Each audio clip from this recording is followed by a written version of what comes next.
Hi! Hello! నమస్తే. Welcome to my channel. ఈరోజు ఈ వ్లాగ్ ఏంటంటే ఆల్రెడీ మీరందరూ థంబ్‌నెయిల్‌లో చూసే ఉంటారు. మనకిప్పుడు ఈ డిసెంబర్ ఫస్ట్‌కి అమావాస్య అనేది వస్తుంది గదా! ఈ అమావాస్యకి కూష్మాండ దీపం ఎలా పెట్టాలి అనేది చెప్తాను. ఆల్రెడీ కొంతమందికి తెలిసే ఉంటది. తెలియని వాళ్ళ కోసం నేను చెప్తున్నాననమాట. కూష్మాండ దీపం అంటే తెలుసు కదా! గుమ్మడికాయ దీపం. బూడిద గుమ్మడికాయ అంటారు కదా! ఆ గుమ్మడికాయ దీపం అనమాట. ఇది పెట్టడం వల్ల చాలా మంచి మంచి ప్రయోజనాలే ఉన్నాయి. ఎలా పెట్టాలి? ఎవరు పెట్టాలి? ఎప్పుడు పెట్టాలి? ఏ టైమ్స్‌లో పెట్టాలి? అవన్నీ నేను చెప్తానిప్పుడు. కూష్మాండ దీపం అంటే బూడిద గుమ్మడికాయ దీపం. ఇది ఎవ్వరైనా పెట్టొచ్చు. ఒక్క ప్రెగ్నెంట్ లేడీస్ తప్ప. ఇది ఎప్పుడు పెట్టాలి అంటే అష్టమి రోజుల్లో గానీ, లేదంటే అమావాస్య రోజు గానీ పెట్టొచ్చు. ఇది ఎక్కడ పెట్టాలి అంటే కాలభైరవ స్వామి టెంపుల్‌లో గానీ, శివాలయంలో గానీ, లేదంటే మన ఇంటి దగ్గర గూడా పెట్టుకోవచ్చు. మన ఇంటి దగ్గర పెట్టుకున్నట్టే దీనికి ఇంకా 2 విధానాలుంటాయి మళ్ళీ. అష్టమి రోజైతేనే మాత్రం మనం దేవుడి మూలన పెట్టుకోవచ్చు. అమావాస్య రోజు మాత్రం మనం బయటే పెట్టుకోవాలి. ఇంటి బయటన సింహద్వారం ఉంటది కదా! ఆ సింహద్వారం దగ్గర అదే ఎంట్రన్స్‌లో పెట్టుకోవాలనమాట. అమావాస్య రోజు మాత్రం దేవుడి మూలన పెట్టుకోకూడదు మనం. టెంపుల్‌లో పెట్టడానికి మళ్ళీ కాలభైరవ స్వామి టెంపుల్ దగ్గర చాలామంది నువ్వులు వేసి, ఇవన్నీ వేసి చాలామంది పెట్టుకుంటారు. నేనిప్పుడు ఇంట్లో ఎలా పెట్టుకుంటాను అనేది చూపిస్తాను. ఇంకోటేంటి అంటే బూడిద గుమ్మడికాయని లేడీస్ కట్ చేయకూడదు. మన ఇంట్లో ఉన్న జెంట్స్‌తోనే కట్ చేయించాలి. లేదు వీలు లేదంటుంటే కనీసం వాళ్ళతో చిన్న ఘాటైనా పెట్టించి అప్పుడు మనం కట్ చేసుకోవచ్చనమాట. ఇప్పుడు ఇది నేను బయట ఎలా పెడుతున్నాను అమావాస్య రోజు ఇంట్లో పెట్టుకుంటున్నాననమాట. ఇంట్లో అంటే బయట సింహద్వారం దగ్గర పెట్టుకుంటున్నాను. నేను ఎలా పెట్టుకుంటున్నాను ఏంటన్నది ఇప్పుడు చెప్తాను. దీనికి మనకి కాలభైరవ స్వామి విగ్రహం ఉంటే పెట్టుకోవచ్చు. ఫోటో గానీ, విగ్రహం గానీ పెట్టొచ్చు. కానీ అందరి దగ్గర విగ్రహం ఉండదనే అనుకుంటున్నాను. అలా లేని వాళ్ళు ఏం చేయాలంటే ఆహ్, మనకి శివుడిది ఉంటది కదా! ఫోటో గానీ, విగ్రహం గానీ అదైనా పెట్టుకోవచ్చు. కానీ అమావాస్య రోజు కదా అని చెప్పి నేను ఇంక ఇంట్లో పూజ గదిలో నుంచి బయటికి తేవట్లేదు కాబట్టి, నేను ఇలాగా శివుడి నామాలు పెట్టుకొని అలాగా గోడకి నేను చూపిస్తున్నట్టుగా అలా పెట్టుకోండి. అలా పెట్టుకొని కిందనేంటంటే ఆహ్, పసుపు రాసి అందంగా ముగ్గులు వేసుకొని అందంగా ముగ్గులు వేసుకొని ఇలాగా ఎక్కడైతే మనం పెట్టాలనుకుంటున్నామో అలాగా పెట్టుకోండి. ఇదేంటంటే ఎంట్రన్స్‌లో అనమాట. ఇంటి బయట అంటే ప్రహరీ లోపల. అలా పెట్టుకున్న తర్వాత 2 డిస్పోజల్ ప్లేట్స్ తీసుకొని, ఆ ప్లేట్స్‌కి కూడా మనం పసుపు రాసి పద్మ ముగ్గులు వేసుకొని బొట్లు పెట్టుకోవాలి.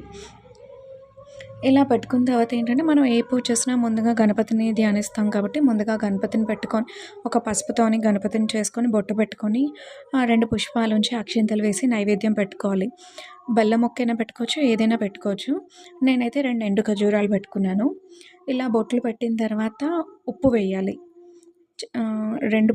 3 పిడుకులు అలాగా ఎంతైనా మనకెంతది అంటే ఆ గుమ్మడికాయ సైజుని బట్టి నిలబడేలాగా చూసుకునేటట్టుగా ఎందుకంటే మనం డైరెక్ట్‌గా దీపం నేల మీద పెట్టకూడదు కాబట్టి అలా పెట్టుకుంటున్నాం. చూడండి గుమ్మడికాయని తీసుకొని సమానంగా కట్ చేసుకొని లోపలున్న సీడ్స్ అంతా గుజ్జు ఇదంతా తీసేసి ఇలా పసుపు రాసి బొట్లు పెట్టుకుంటున్నాము. గ్రీన్ సైడ్ ఉన్నది మాత్రమే మనం పసుపు రాయాలి. వైట్ పార్ట్ ఉన్న దగ్గర రాయకూడదు. ఇలాగా కుంకుమతో బొట్లు పెట్టుకుంటున్నాం అనమాట. 2 ముక్కలు కూడా సమానంగా కట్ చేసుకొని ఇలాగ పసుపు రాసి రెండిటికి కూడా బొట్లు పెట్టుకున్న తర్వాత ఉప్పు వేయాలి. చూడండి అలాగా నిండుగా మొత్తం ఎక్కడా బొల్లులు లేకుండా నీట్‌గా బాగా పసుపు రాయాలి. పసుపు రాసిన తర్వాత ఉప్పు వేసుకుంటాం అనమాట మనం.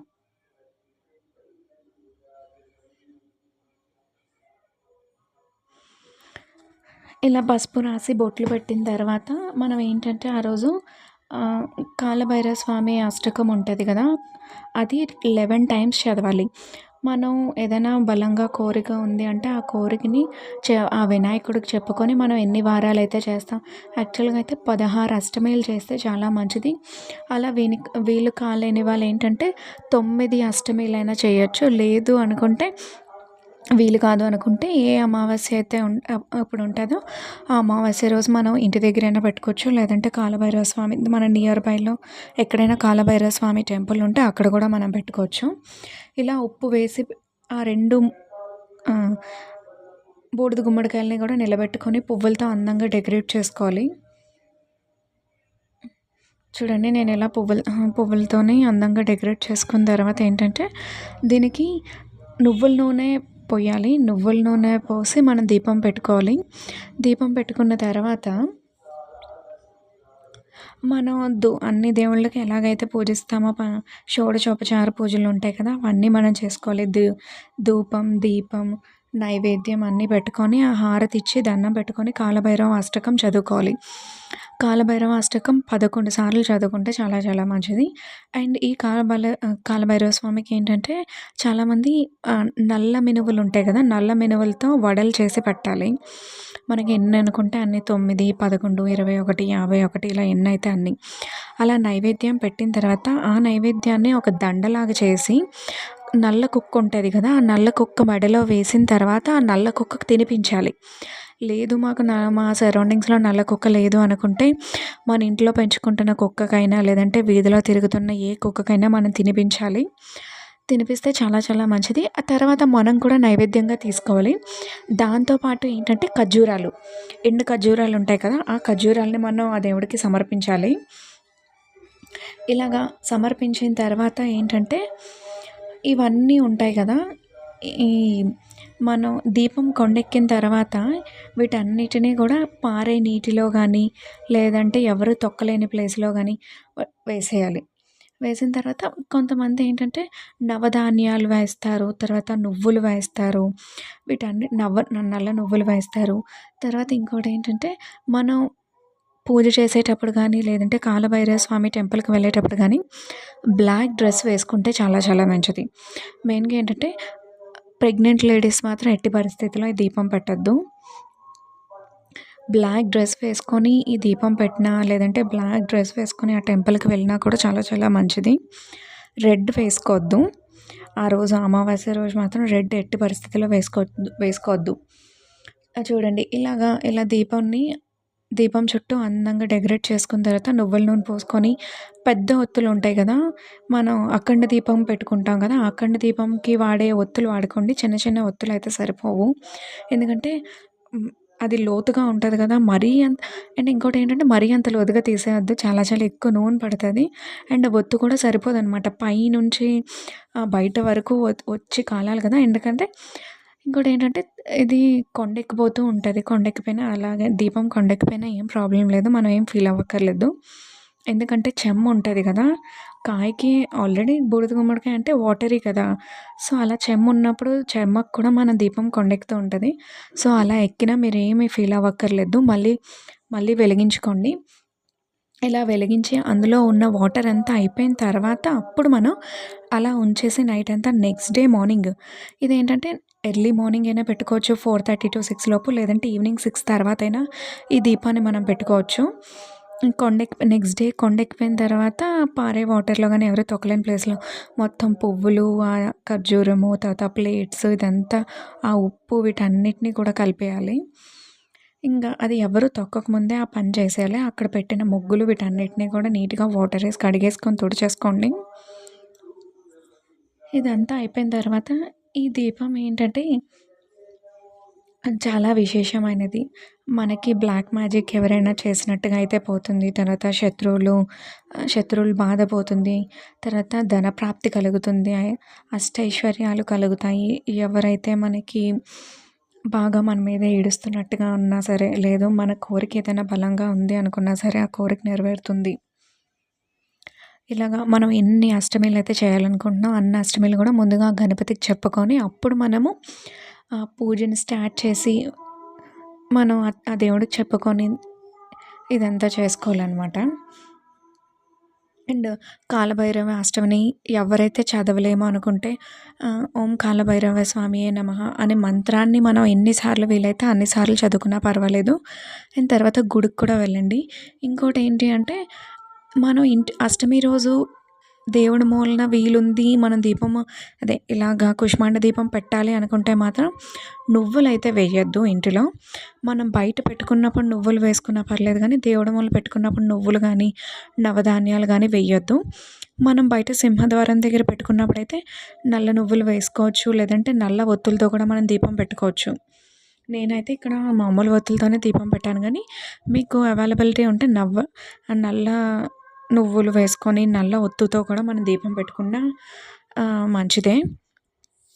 ఇంకోటి ఏంటి అంటే టెంపుల్‌కి కూడా వెళ్ళి మనం అక్కడ కూడా పెట్టుకోవచ్చనమాట. అక్కడైతే మనం నల్ల నువ్వులు ఇవన్నీ వేసుకున్నా సరే ప్రాబ్లమ్ లేదు. ఇదైతే ఎంత ఎంతమందికి ఎలా వీలైతే ఎన్ని సార్లు వీలైతే అన్ని సార్లు ఈ కూష్మాండ దీపం పెట్టుకోండి. చాలా చాలా విశేషమైనది. కన్ఫామ్‌గా ఇది రెమెడీ చేయండి. అండ్ ఇంకోటి ఏంటి అంటే ఈ రెమెడీ చేసినప్పుడు నాన్ వెజ్ తినకూడదు. హెడ్ బాత్ చేసుకొని మనం పెడ దీపం పెట్టుకోవాలి. నాన్ వెజ్ అయితే ఆ రోజంతా కూడా తినకూడదు. మీకు వీలుంటే గార్లిక్ అండ్ ఆనియన్ కూడా తినొద్దు ఆ రోజైతే మాత్రం. అమావాస్య రోజు దీపం పెట్టుకున్నట్టయితే. లేదు అవేవి మేము చేయలేము జస్ట్ మామూలుగా దీపమే పెట్టుకుంటాం అంటే అలా పెట్టుకున్నా సరే ప్రాబ్లమ్ లేదు. కానీ అవకాశం ఉన్నట్టు అయితే ఆయిల్‌తో చేసిన ఐటెమ్ కూడా తినకుండా ఉండొచ్చు. ఆయిల్‌తో చేయకుండా నాన్ వెజ్ తినకుండా ఆనియన్, గార్లిక్ ఎందుకంటే నాన్ వెజ్ మానేసినా ఈ ఆనియన్, గార్లిక్ అనేది కూడా నాన్ వెజ్‌తో సమానమనే అంటారు. సో, ఆ రోజైతే మాక్సిమం నాన్ వెజ్ కూడా అదే ఆనియన్, గార్లిక్ కూడా తినకుండా ఉండండి నాన్ వెజ్‌తో పాటు. ఇంకోటేంటంటే బ్లాక్ డ్రెస్ లేదు అనుకుంటే మాత్రం వైట్ అయినా వేసుకోవచ్చు. కానీ రెడ్ మాత్రం వేసుకోవద్దు. ఓకేనా. ఇలాగంతా దీపం అది వెలిగించిన తర్వాత ఊదొత్తులు ఇవన్నీ చూపించి ధూపం కూడా వేసుకోండి. ధూపం కూడా వేసుకొని చాలామంది బూడిద గుమ్మడికాయని ఇంటికి కూడా కట్టుకుంటారు. ఇంటికి అలా కట్టుకున్నట్టయితే దాని నిండా పసుపు రాసి కుంకుమతో బొట్లు పెట్టుకొని కాటిక ఉంటుంది కదా! ఆ కాటికతో కూడా బొట్టు పెట్టుకొని దానికి ధూపం వేసి వీటన్నిటిని చేసిన తర్వాత అమావాస్య రోజు తెల్లవారి కానీ ఈవినింగ్ కానీ కట్టుకోండి. ఏ టైంలో పడితే ఆ టైంలో కట్టుకుంటే దానికి కట్టుకున్న ఫలితం అయితే ఉండదు మనకి. సో, అది కూడా చూసుకొని అష్టమి రోజు కట్టుకోరు. ఓన్లీ అమావాస్య రోజు మాత్రమే దానికి పూజ అదంతా చేసిన తర్వాత మనం ఒక ఉట్టి లాంటిది ఉంటుంది కదా! ఆ ఉట్టి లాంటిది తెచ్చుకొని కట్టుకోవాలి. ఎందుకంటే తొందరగా కుళ్ళిపోతున్నట్టుగా ఉన్నట్టయితే మనకి చాలా నరదిష్టి ఇవన్నీ ఎక్కువ ఉన్నట్టనమాట. సో, అందరికీ తెలిసే ఉంటది. కానీ మేమైతే ఎలాంటి పద్ధతులు పాటిస్తామో వాటన్నిటిని కూడా మీకు వివరంగా చెప్పానని అనుకుంటున్నాను. కాలభైరవ అష్టకం మాత్రం డెఫినెట్‌గా చదువుకోండి. చదువుకోవడం రాదు అనుకున్న వాళ్ళు అట్‌లీస్ట్ వినండి ఆ రోజు. మీకు ఏ టైంలో ఫ్రీ టైం ఉంటదో ఆ టైంలోని యూట్యూబ్‌లో కూడా ఉంటది కాలభైరవ అష్టకం. మా దగ్గర బుక్ అది లేకపోయినా సరే ఇప్పుడు యూట్యూబ్‌లో పెట్టుకున్నా వచ్చేస్తది. జస్ట్ అలా ఆన్ చేసి అలాగా కాలభైరవ అష్టకం అలా వస్తున్నంత సేపు ఏంటంటే మనం కాలభైరవ స్వామియే నమః, కాలభైరవ స్వామియే నమః అని మన మంత్రాన్ని జస్ట్ జపించుకున్నా చాలు. లేదు అంటే ఆ శివుడి మంత్రాన్ని ఆ టైంలో జపించుకున్నా చాలు. ఎందుకంటే కాలభైరవ స్వామి అనేవాడు ఆ శివుడి సృష్టే కదా! అతడు ప్రాణ ప్రతిష్ఠ చేసినోడే కదా! సో, అందుకని. సో, ఈ వీడియో మీ అందరికీ నచ్చిందని అనుకుంటున్నాను. నాకు తెలిసిన విధానాన్ని మీ అందరికీ